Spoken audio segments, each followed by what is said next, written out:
मुंबई कांदिवली पूर्व मेलफिट स्टूडियो में अंतर्राष्ट्रीय केटलबेल में भाग लेने वाले प्रतियोगियों को सम्मानित किया गया। दरअसल कांदिवली पूर्व में स्थित मेलफिट स्टूडियो में 22 जुलाई 2022 को जिन खिलाड़ियों ने 2020 और 2021 में जब देश में लॉकडाउन लगा था, तब यही खिलाड़ी देश का गौरव बढ़ा रहे थे। कोरोना काल में यह सभी खिलाड़ी भारत की तरफ से अंतर्राष्ट्रीय केटलबेल प्रतियोगियों में ऑनलाइन भाग लेकर देश के नाम मेडल लाने की लड़ाई लड़ रहे थे। देश बंद था लेकिन केटलबेल के खिलाड़ी भारत का नाम रोशन कर रहे थे। उनकी जीत भी हुई लेकिन कोरोना ने उस जीत को विदेश में ही रखने पर मजबूर कर दिया। करीब 1.5 साल बाद खिलाड़ियों को उनकी मेहनत और लगन का हिसाब गोल्ड मेडल और जीत का सर्टिफिकेट की भेंट देकर मिला।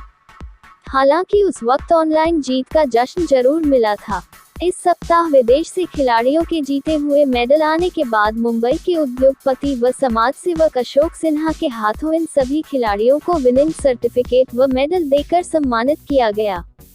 आपको बता दें कि मई 2020 में दुनिया में पहली बार वर्ल्ड केटलबेल स्पोर्ट्स फेडरेशन ने वर्ल्ड कप प्रतियोगिता आयोजित की, जिसमें टीम इंडिया की तरफ से मुंबई की एकमेव मेलफिट की प्रतियोगी में इशिता श्रीवास्तव ने कांस्य पदक और पंकज श्रीवास्तव ने 2 गोल्ड मेडल जीतकर भारत के लिए जीत का रास्ता खोल दिए।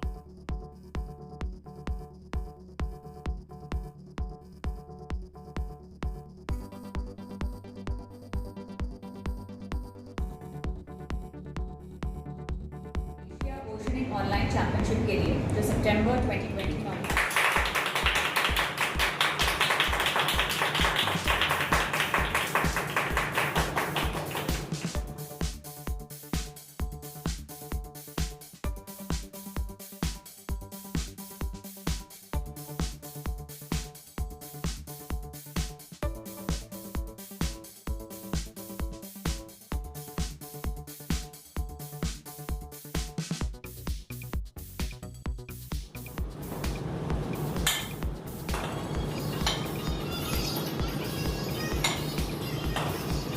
इस मैटर पे तो मैं सबसे बड़ा पत्रकार भाइयों को दोष दूंगा, जो कि किसी भी छोटे मोटे पॉलिटिकल मैसेज को तो आप लोग बहुत बढ़ा चढ़ा के दिखाते हो, लेकिन जो हमारे स्पोर्ट्समैन रात दिन मेहनत करके देश के लिए पदक जीतने की कोशिश करते हैं, उनके बारे में आप लोग जनता को नहीं बताते हो। तो आप पत्रकार बंधुओं से हमारा यही विनती रहेगा कि ऐसे खिलाड़ियों को प्रोत्साहन देने के लिए इसको जितना ज़्यादा से ज़्यादा प्रमोट कर सके लोगों को बताएं, वो ज़रूर बताएं। और दूसरी बात है, एक कहा गया है कि हेल्थ इज़ वेल्थ, उससे बड़ा संपत्ति दुनिया में कोई नहीं है। तो हमारे खिलाड़ी जो मेहनत करते हैं, पसीना बहाते हैं और तरह तरह का इवेंट्स में पार्टिसिपेट लेते हैं, तो मैं गवर्नमेंट से भी अनुरोध करूंगा कि वैसे खिलाड़ियों को बढ़ावा देने के लिए प्रोत्साहन स्वरूप कुछ ना कुछ उन्हें पुरस्कार दे, और जो नेशनल लेवल पे, इंटरनेशनल लेवल पे पार्टिसिपेट करते हैं। आज एशियन गेम, ओलंपिक वाले को तो भाई सरकारी नौकरी, बहुत से इनाम मिल जाते हैं, लेकिन जो छोटे छोटे आमचूर टूर्नामेंट होते हैं, उन खिलाड़ियों को भी बढ़ावा देने के लिए सरकार को कुछ ना कुछ विशेष करना चाहिए। मुंबई क्या इकलौता ऐसा जिम है जहाँ पर इस तरह का वर्ल्ड कप खेला गया और तमाम खिलाड़ियों ने गोल्ड मेडल, कांस्य पदक, तमाम सर्टिफिकेट्स जीते हैं, उनके लिए क्या? भाई देखो, वो तो सही पूछो तो बहुत सम्मान के पात्र हैं कि उस कोरोना के लॉकडाउन पीरियड के अंदर भी कोरोना नॉर्म्स को फॉलो करते हुए उन लोगों ने टूर्नामेंट में भाग लिया और अपने देश के लिए मेडल जीता। तो मैं उन सबको तहे दिल से बधाई और भविष्य के लिए शुभकामनाएं देता हूँ। सर, थोड़ा देर इस वजह से हुआ कि हम लोगों ने कोरोना काल में जो भी ये इवेंट्स हुए, तो पहले तो हमको अपॉर्चुनिटी मिला कि हम लोग ऑनलाइन ये इवेंट खेल सकते थे, और ये पहली बार हुआ ऐसा वर्ल्ड में कि ऑनलाइन इवेंट्स इस टाइप की हुई, क्योंकि कोरोना काल पहली बार आया था।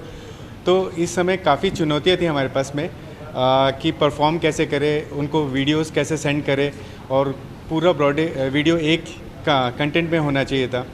तो वो सब करके हम लोगों ने जब वहाँ पे भेजा और मेडल मिले, तो उसकी वजह से हम लोग को बहुत खुशी हुई। ओनली थिंग एक हुआ कि ये मेडल आने के लिए 2 साल लग गए, कि हम लोग को जो उत्साह था थोड़ा बीच में कम हो गया था, क्योंकि कोरोना में 2 साल निकल गए और हमारे जितने भी प्रतियोगिता थे और मैं था, सबको मेडल 2 साल के बाद मिले। अदरवाइज़ आज फिर से खुशी का दिन है कि हम लोग देश के लिए कुछ कर पाए, हमको एक अपॉर्चुनिटी मिली जहाँ पे कुछ नहीं चल रहा था, तो हमने कोशिश की कि हम लोग कुछ कर पाएँ और देश के लिए आगे कुछ कर पाएँ। अलग अलग स्पोर्ट का, जैसा कि मैं बैनर देख रहा था, अलग अलग स्पोर्ट्स और अलग अलग मेडल। जी, तो ये इसके बारे में थोड़ा सा ब्रीफ कीजिए कि जो खिलाड़ी समझ सके कि ये जो आप लोगों ने स्पोर्ट किया है वो क्या है और किन किन स्पोर्ट में क्या क्या आप लोगों को पदक मिला है। सर जो अलग अलग बेसिकली इवेंट हुई थी, एक जैसे वर्ल्ड कप हुआ था मई 2020 में, और उसमें हम लोगों ने तीन या चार टाइप की इवेंट तो उसमें पार्टिसिपेट किया था, जिसमें 1 आर्म लॉन्ग साइकिल था 30 मिनट्स के लिए था,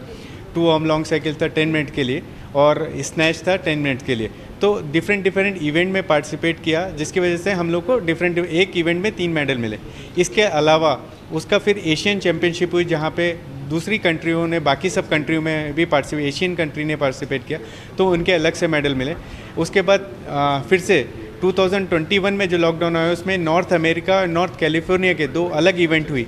और वो इवेंट में भी हम लोगों ने पार्टिसिपेट किया, उसकी वजह से अपने को मेडल मिले। और लास्टली हम लोगों की एशियन चैम्पियनशिप इस बार डिसाइड थी कि दिसंबर में थी 2021 कि चाइना में होगी, पर काफ़ी प्रतियोगिताओं ने चाइना जाने से मना कर दिया, और हम लोगों ने भी ये बोला कि अगर हम ऑनलाइन खेल सकते तो हम लोग पार्टिसिपेट करेंगे। तो फाइनली जो वर्ल्ड केटलबेल स्पोर्ट्स फेडरेशन है, उन्होंने डिसाइड किया कि एशिया चैम्पियन ऑनलाइन कन्वर्ट कर देते, क्योंकि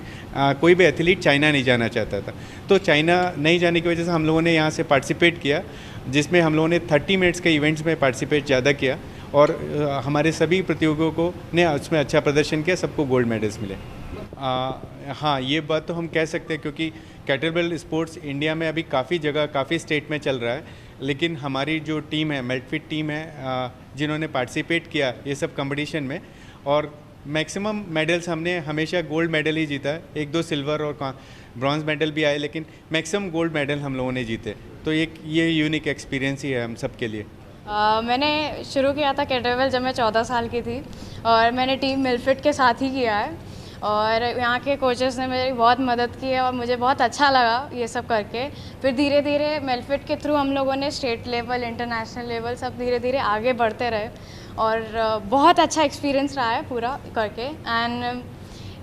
मैं अभी देखती हूँ, जैसे मैं 14 साल से शुरू किया था, और मुझसे छोटे छोटे लड़कियाँ आती हैं जिम में, और वो लोग भी आते हैं, परफॉर्म करते हैं, गोल्ड मेडल लेके जाते हैं, तो मुझे वो भी बहुत अच्छा लगता है कि नए नए लोग आ रहे हैं और छोटे लड़कियां भी आ रही हैं इन सब चीज़ों में।